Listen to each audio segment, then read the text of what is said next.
Ziema atnākusi. Magra pateica, man var redzēt pa gabalu. Es tā kā boju. No maniem uzmanības 2015. gada Audi, jauni baloni, arī elektrobagāžnieks tā vairāk nav nekāda ekstra. Mums praktiski visām mašīnām sakam sācis ir. Kāro beķīši salons ļoti labā stāvoklī. Kā vajag pievērst uzmanību, ja? Kādas riepas ir uz mašīnas?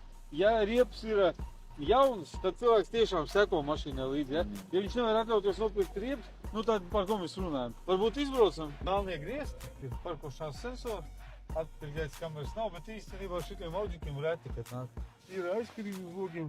Lifehacks tiem, kas grib pārbaudīt mašīnu un nav laika un vēlēšanās zītu servisu, no mūsu plači izbraucot, pāri ielai pārbraucot, tieši pie Ultrupas ideāls ceļš, kur pārbaudīt mašīnu.